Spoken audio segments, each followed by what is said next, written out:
Good morning, Raptors freak. Alexiot's here. Friday freak out, and today we're freaking out about a couple things. The first thing I want to freak out about is what this stream is all about. It is Bill Russell news. Yesterday, the NBA has decided to do what we speculated possibly them doing. Now that Bill Russell passed away, sadly, they are going to retire the number six across the whole NBA. And we thought maybe they do this because Major League Baseball did Jackie Robinson. I found out now that the NHL has retired Wayne Gretzky's number, which makes total sense. I mean, who's going to wear 99 anyway and stuff like that? And now Bill Russell's number will be retired across the NBA. Now, what does this mean to things in some ways? Well, let's look at it first with players who are wearing the number six right now. Most notably, LeBron James on the Lakers. Also, Kristaps Porzingis is another big name that's wearing number six. Now, these guys are going to get to wear their number until they decide not to wear it anymore. I'm not going to use this term that everybody's using right now because I want to use this as a little lesson for everybody. There's a term out there. It's more commonly used in the United States than it is here in Canada. But it's a term that comes from racism. It's a term that comes from some very discriminatory practices, and it's called grandfathered in. Yeah, that's not a term we should be continuing. I know I'm not totally PC with some of the things I say. I have a bad habit of saying the words powwow because I went to Florida State and they had all kinds of stupid little events around our school, being the Seminoles being our I hate to say it, mascot. We use those kind of terms like tomahawk and powwow a lot around school. So I'm not totally from an area that's sensitive enough to these kind of issues in some ways, but I want to try and change as a middle-aged man and stuff like that. I'm not an old dog who can't learn new tricks. So I wanted to just talk about this term because it's really bad. It's a grandfather clause is basically a thing in the South to stop black people from voting. So if you use the term got grandfathered in, just stop. I used to use it all the time. I'm not going to use it anymore because it's basically alluding to a law that meant you had to have a grandfather that could vote for you to be able to vote. And a lot of this was the time just after slavery, and none of the black people in the South could vote because their grandfathers were all slaves who couldn't vote. And that's what that term means. So, yeah, I'm not using that one. So, LeBron and Kristaps will be able to use the number until they decide not to, but they're not going to be allowed to any more people to get it. Basically, nobody else can get this number assigned to them from now on, and it will be retired across the whole league. The last, look at the way they dealt with Mariano Rivera in Major League Baseball. They retired Jackie Robinson's number in 1997, guys, and Rivera was wearing 42 at that time as the closer for the Yankees. And he didn't retire until like 2013. So it was like 15 years after Jackie Robinson's number got retired. He actually did. Rivera was still wearing his jersey number, but he was the last one and stuff like that. So LeBron will get to wear six still. Now let's look at the Raptors history. How many sixes have we had in Raptors history? There's one notable real six, and that was the one that we had last Raptor that wore the number six in the history of the Raptors was Corey Joseph. And that's a great Raptor for that to be because he's from Toronto. That is like our nickname. Drake's always singing about it. In fact, I got a copyright hit because I played that clip of Fred's Instagram with the Drake snippet. They actually gave me a copyright hit for playing that little bit of Drake yesterday. Oh my God, I couldn't believe that.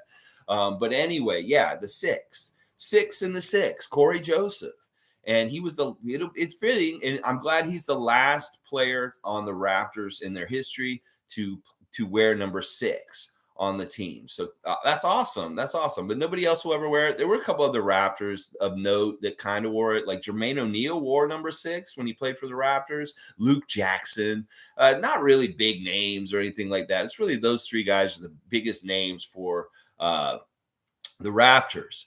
Now, in my picture, you see for today, I've got Wayne Embry in that picture with Bill Russell battling back in their era of when they played together. Wayne Embry is still a senior advisor for the Toronto Raptors franchise. He's been with us for like 20 something years, guys. He's been around probably the longest out of almost everybody on our team. he has been around and watched everything and all the changes and stuff like that. He was there when it was really bad with Babcock and different things and different eras of the Raptors. So Wayne Embry has a really good long perspective of a lot of things, whether it's from his whole career in the NBA and as a head coach, as a GM, and running teams and stuff like that till now. He has a lot of perspective. And he would, if you would got a chance to talk to Wayne Embry, I would sure he would be telling you exactly why Bill Russell is so important and why he was so great. He could tell you why he was unstoppable on the court, why he was just absolutely a nightmare to play against. But he probably want to talk to you more about the things that he did outside of the game, the important things, civil rights advancements, the union rights advancements, the different really powerful, important changes that Bill Russell had as an individual helping to happen and stuff like that. There was a lot of people there with him, but he was the big main leader of it in the NBA for a lot of times. Like Wayne Embry, you could say he was a civil rights activist also. He did a lot of things for the first time as a black man, like being a GM for the first time in the NBA. He was the first black GM. So it's like, these are trailblazers. These are people busting through the ceilings of things and making new paths for people behind them. And that's why they should be recognized and celebrated. People like Bill Russell and Wayne Embry and stuff like that. Some people are upset because they're going to be putting a Celtic shamrock on everybody's court this season in honor of Bill Russell. And in some ways, I could be upset about this, but also it's kind of like it makes sense. But in some ways, it doesn't make sense also because it kind of like, why not just put the 6 on there? You don't have to put the Celtic part in it. Because I know he loved being a Celtic, but he did hate Boston. Oh my God, he did. All right, let me see what you guys are saying here. It's good to see so many people already. TGIF, Tom Duke. Good morning to you, Tom. Rest in peace, Bill Russell. Yes, yes, Tom. And Evelyn's here. William Felton Russell was an American basketball player who played as a center for the Boston Celtics of the National Basketball Association from 1956 to 1969. I love that. Evelyn's coming in with the Wikipedia. Bomb, bam. It's like we got Woj bombs, we got Wiki bombs, and we got one coming from Granny Evelyn right now. I love it, Granny Evelyn. Good morning to you and baby Candace. Tom Duke saying, wonder if the clover leaf logo being put on every NBA court is going to bug everyone, even if it has a 6 in it. That's what, I was kind of alluding to just now. Some fans are always saying that. These are just salty people that really hate the Celtics. I mean, I can get behind that. I don't want to necessarily see something, but it really isn't for the team now. It really isn't those kind of things. Maybe Celtics Nation is kind of getting some sort of like rah victory because they're going to have a clover on every court, but it's not going to be that big of a deal. And I think they'll do it in a way where it's not very auspicious and big. It'll be noticeable, but it won't take away from hopefully the court looks of all the courts across the league and stuff like that. Because that would be a problem. We have a certain look when we have like a Welcome Toronto court out there. And I don't want that clover looking weird and out of place in the whole situation. I don't know. They need to put it at the end line.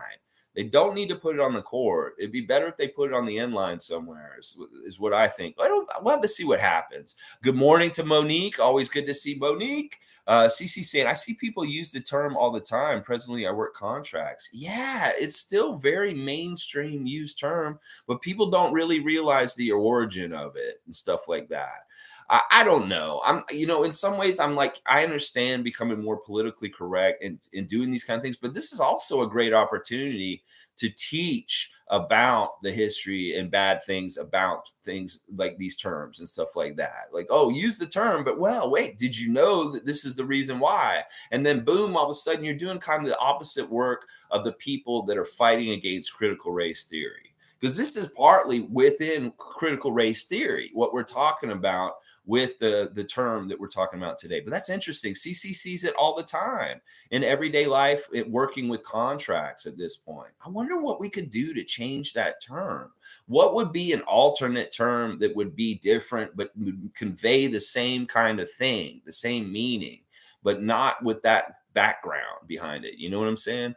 Tom Duke's saying, yeah, CC, that's a crazy bad origin for a commonly used term. There's a lot of terms like this. Like if we really go to the roots of some stuff and where they came from and stuff like that, you may be shocked. Like there's a lot of weird nursery rhymes that are not cool. They're really not cool if you find out what they're really about and stuff like that.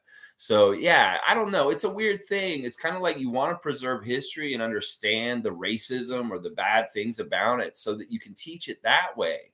So there's kind of a balance between not shuffling everything and clearing it out and forgetting it all and keeping it because it's valuable for teaching lessons to avoid mistakes from the past happening again, stuff like that. So I don't know. It's not so clear cut and dry about like how we should treat things. And also, I'm not very big into censorship in some ways, also. So there's a lot to it. Anyway, we're really on an interesting subject. It's probably my fault because I brought that up. Let's see. Boom, boom, boom, boom, boom, boom, boom, boom. All right, Evelyn's saying NBA great Bill Russell becomes the first player to have his number retired league wide. Yes, if the honor was going to go to anyone, it should go to the guy who has the most rings ever. He had so many rings, he couldn't put them on all his fingers. He had 12 rings. He has 10 fingers. He had to have two more fingers. So he's wearing them on his two toes, something like that. It's crazy. CC saying, I have the same annoyance when people use the term rule of thumb. I didn't know about this one. I'm wondering what that one's about. I might have to research it afterward if CC doesn't tell me exactly why that one's wrong. And CC saying, hi, Tom. Yes, I also hear that term used a lot with union contracts. Let's see. Whoa, and Tom just looked up rule of thumb, not using that one for sure. Yeah, okay. That probably has to do with something with like losing your thumb or something like that. I don't know. I'll look it up afterwards, but I'm glad it's not a term I use very commonly at all. I don't think I've ever used that one for some reason. Monique saying, met Wayne Embry. He is a great guy. That's awesome. Of course, Monique's met a lot of people in the Raptors organization, whether it's former players, different people. Wayne Embry is a soft-spoken, gentle giant who is somebody who is really, really, like I said, really valuable and important in the Raptors organization that we don't realize is around. He's an elder statesman that comes in and sits in on meetings and listens to Masai and Bobby and what they're saying and gives them a little bit of good, like, older wisdom from his long perspective around the NBA and stuff like that. So yeah, it's cool. I was watching his Hall of Fame enshrinement speech yesterday, and it was kind of cool and interesting. He's very much thanking everybody else around him and stuff like that, and talking a lot about important things like the work that Bill Russell did, not him specifically, but just everybody in general from that area and stuff like that. So let's see. Boom. All right, here we go, guys. Tom Duke has dropped the big news from last night. And this is another thing I'm freaking out about today. Tom's saying, did you see that Big Four has a YouTube channel? That's right. Last night, and he actually said something about this a couple weeks ago, saying that there was something big coming and it's going to be on YouTube. He did say this. I remember him saying that. He has a YouTube channel now. Scotty Barnes dropped a brand new YouTube channel last night. He's got about 17,000 subscribers already and just one video. And listen, he's shot it very, very well. His friend Max shot it. He's a cinematographer, editor, and he's going to be documenting his whole tour of pro-ams and games that he's playing in this last month and putting up episodes about being in them. Like the first episode dropped yesterday, and it's about his Vegas trip and like Summer League and playing in the 2K tournament and meeting Gideon and all that kind of stuff. So it's a lot of that it has to do with the Las Vegas part, Summer League, and that you see behind the scenes footage of them working out as a team with the Summer League team before the Summer League games, like Fred and all of them there. Precious was there at that time also, which was really cool. It was before he went to Nigeria. And so yeah, that's the first episode. He said the next episode is going to come out soon. It's going to be Los Angeles, and he'll be looking at Rico Hines. I'm sure he'll show us stuff from the Fresno stuff with Josh Christopher and Jalen Green, and then he'll probably show us Powder League from Utah. So it's like he's making little episodes. It kind of reminds me of Rodman World Tour, except not with all the drinking and the girls and the partying, but going from city to city and showing the basketball player interacting in that city. So Scotty, badass content, so here for it, so happy to see it. One of your first subscribers right here. And I highly recommend everybody follow Scotty Barnes on YouTube because he's going to start putting out content on the regular. And it's open gym kind of style kind of like inside stuff. And he talks a lot. He's like, even mentions the Twitch followers on his thing. He mentions us, the Twitch guys.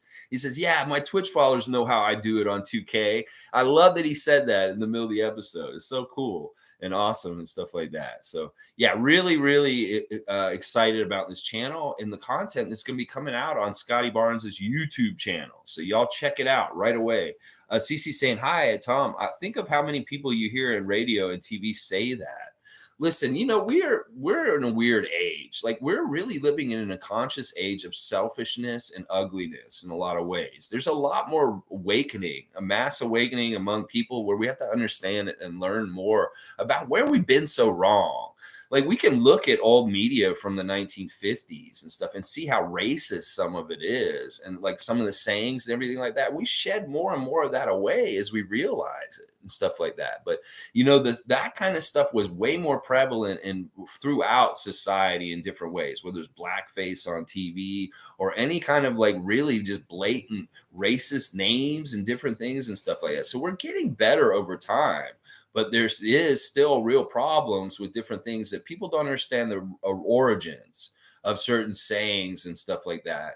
And they would probably change using them if they did. And it's true on TV and radio, people should be more cognizant and aware of this kind of stuff and not use like, you can't be lazy when you're writing copy or anything for public media consumption. You need to really think about the things you're using. You could use some slang and stuff like that. I know I'm guilty of it. I know I'm not perfect in this area. I have blind spots because of where I grew up and the place that the way people were down there, and I'm conditioned to a certain extent as a child growing up in northern Florida that I've had to be more woke in my middle age than I was when I was younger, because it just wasn't in the thing. It wasn't a thing out there. People are just living their lives and stuff like that. Oh, you got to be more politically correct. Oh, you got to be more considerate and stuff like that. I always wanted to be, but it's like now it's like, yeah, you can change. People can change. Don't Anybody who says they're too old to change their ways at this point, they're lying. They just don't want to change, because people can change even at a very older age. They can have their eyes open up and change things that they're doing and stuff like that. Let's see. Tom Duke saying number 4 will perhaps be the next number retired. Oh, I don't know. That's a lofty thing. I don't know. They shouldn't do this very often. I'm not going to lie. They really shouldn't do this very often. They may only should do this maybe 2 or 3 times ever for anybody, because that's a lot of numbers and a lot of things. You run out of numbers for teams. The Celtics have retired a lot of numbers and they don't have many numbers left. So if they do 23 next, which is the other number I think they're going to do at some point, possibly, I kind of feel like they should do this before people die. Like, why didn't we just do this for Bill Russell before he died, so he could see that we did this for him in some ways? So in some ways, if we're going to retire 23 around the league for Michael Jordan, maybe we should do it before he passes away. That's what I think. I don't know. I think 23 might get retired in this kind of way, kind of along the lines of like Wayne Gretzky's number for hockey. But there's no guarantees, but I think that they should maybe possibly do this for Michael, that Michael's that important, but who knows? Who knows?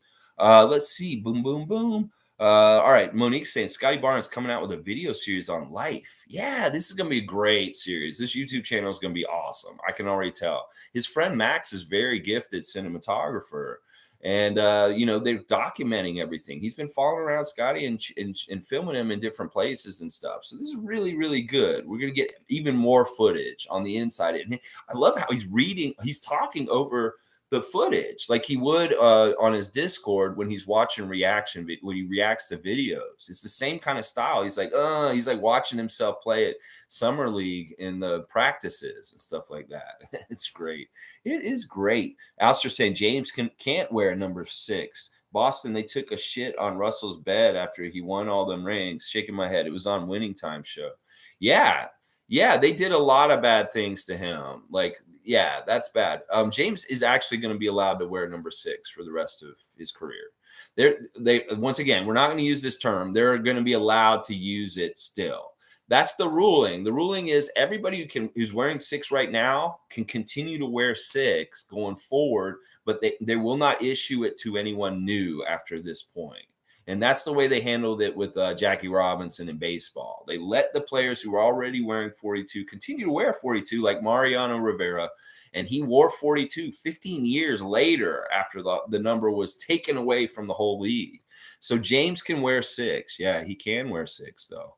Monique saying already has almost 3,000 subscribers on YouTube. Yeah, he had like 1,700 when I went to bed last night. So he's doubled that already. It's crazy. Evelyn saying Scotty Barnes' YouTube content is so interesting. Knowing him more as a Raptor. Let's go, Scotty.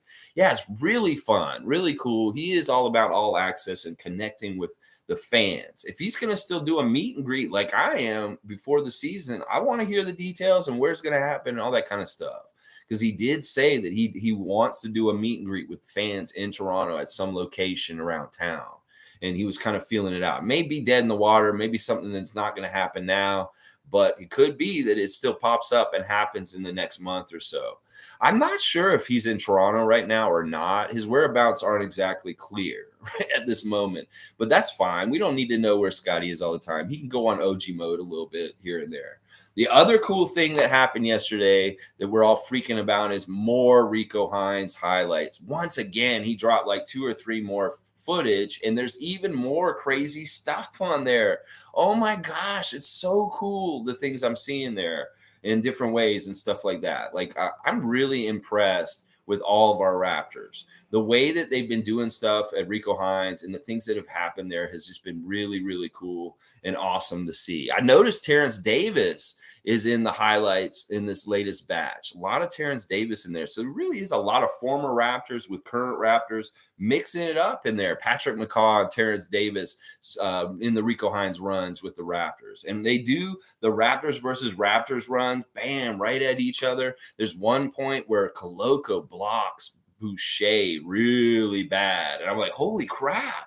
Like, that was a cool matchup to see Boucher going up against Coloco in Rico Hines runs from last week. And Boucher's going in the lane. He's coming at him. And Coloco blocked Boucher good. Oh my gosh. There's one highlight like that. There's a bunch of cool highlights and different stuff. Scotty, Pascal, Gary Trent Jr. out there playing in his white pants, some OG highlights. Highly recommend the latest batch. They keep coming. They keep rolling them out as they edit them and cut them up and put them in little digestible pieces. Another 16-minute clip from Rico Hines last night with all the Raptors. We see some good stuff from Ron Harper Jr., Jeff Doughton once again doing some really nice stuff. DJ Wilson with some nice offensive moves and things like that also. Yeah. Let's see. Monique's asking, who's going to the Pro-Am? The Toronto Pro-Am will be on the 20th of August. It will be here at the old Maple Leaf Gardens. So, yes, we're having our own Pro-Am. And Malachi Flynn is the headliner kind of big name that's going to be there for sure. I'm not sure what other names will be there and stuff like that. Who knows? We could get other NBA players from around the league also and stuff like that. So cool stuff there. All right. You know what? I might actually watch a little bit of that clip just so I can remember some of the stuff that I saw on the clip from last night from Rico Hines, because there was some really interesting things that happened. Like, I'm going to do it with the sound down because I don't want to get in trouble again. All right, so I'm watching it right now, and OG looked really strong. I like how they're playing off of each other. There's an OG pass to Coloco down low, and he just threw it down. That's good synergy. Siakam with a nice teardrop. There's all kinds of good stuff that's happening in these clips. I can't highly recommend. I can only recommend the hell out of these to you guys to watch, because it's really telling, and you can see stuff. Like, I think Coloco should be maybe on the main roster from what I saw in this latest clips, because it seems like he is figuring things out really fast and getting it together to be possibly ready for the NBA. Because he's got a lot of highlights in this latest clip with blocks and dunks and different things like that and stuff like that. There was something on here. Oh, this is what I wanted to talk about on that clip. Scotty in the clip's really funny on his defense. He's doing stuff like kicking, trying to kick, and he's doing all this. He's very aggressive. He's very right in their face. He's doing his eagle like right in their face. And he was doing like all the clapping and all this stuff. He's very interesting on defense right now. He's very animated and kind of seems like he's trying to distract people like by kicking and doing weird stuff like this. I don't know what he's doing, but whatever it is, keep doing it, Scotty, because what you're doing in the NBA in general is just badass and working and right and stuff like that. But yeah, all right. I recommend go watch the new Rico Hines. Go watch the Scotty Barnes new YouTube channel, first episode, and all this kind of great content that we're getting this week. Tomorrow we're gonna do the Share the Love Club for Rico Hines. And we should, because like honestly, this has just been a beautiful thing that's happened. The Rico Hines runs in the last couple weeks, and also just having him on our staff and like listening to him talk to these guys, you really understand how he can motivate and help these guys see where they can kind of develop and get better. Like I want to know more about how he one-on-one coaches with people, because I've seen a lot of his big pep talks and talking to everybody, but in some ways I'll bet when he takes somebody aside, he has some sort of like a observation or maybe a little bit of advice for what a player should maybe do with their mentality, or how they should like work, or like what they should be focusing on, things like that, stuff like that stuff. All right, I'm not going to go too long today. We're going to keep them short. In fact, I want to tell you guys, like besides this meet and greet, which I think we're going to do at 7 o'clock, actually 7 o'clock at Noonan's on August the 26th. Because they have some live music that's starting up at 8:30, and I'd like to do everything maybe an hour before if we can do that. Shane Waters saying that block on Boucher was nasty. DJ had some great highlights. Yeah. Nobody's gonna be rusty, that's for sure, Alistair. Nobody's gonna be rusty. That is for sure. So yeah, Rico is so damn serious. I love it. Yeah, Monique's right. So what's gonna happen is I'm gonna have to go to Florida for a week in like the end of the month, like after the meet and greet. And I'm not totally sure how I'm going to do my content around then. I want to still do daily check-ins, but I don't know if I'm going to be willing to do a whole live, like couple hours live stream like we normally do, possibly, because I might have to be really busy. So it may be just me checking in and doing like a news update and checking right out or something like that. Just I'm a little ahead on telling you guys about this, but I'm trying to figure out the end of my month. And it's looking like, because I got to fly to Florida to help my folks with some things. And I won't be here in Toronto for a bit. So I'm going to have to try and figure out how I'm going to do the stream. I'm thought about maybe taking 1 week off just so I can go down there and take care of things for them, and then come back and just start back again. I haven't had a break yet, but I kind of want to keep my streak alive too. I'm still debating it. What do you guys think? Do you think I should just take a week off in the time where I'm going to be really busy? Or should I try and just check in from time to time? I could be fun. I could do some fun Florida content. Maybe I'll go to Florida State and see if I can find anything about Scotty Barnes there or something like that. I don't know. We'll see. Let's see. G thinks I should take the week off. Well, we'll see. Maybe how I feel around that time. And maybe a really dead period of time, too, where there's not a lot to cover. Shane saying OG had 3 really nice steals. He was bombing threes too. Like I really love seeing these guys hit these open shots. There's a couple of guys in particular, you see them get open 3 shots and they're just money. Gary Trent Jr. obviously, OG, Chris Boucher really bombing his threes nice in this footage. Malachi, Jeff Doughton, Ron Harper Jr. They're all hitting their threes. Tom saying vacation for Lex is justified. Build anticipation, maybe drop short videos. Yeah, I think that's what I'll do. I think that Tom's got it right there. And Shanky's saying I need a vacation. I appreciate that, guys. All right.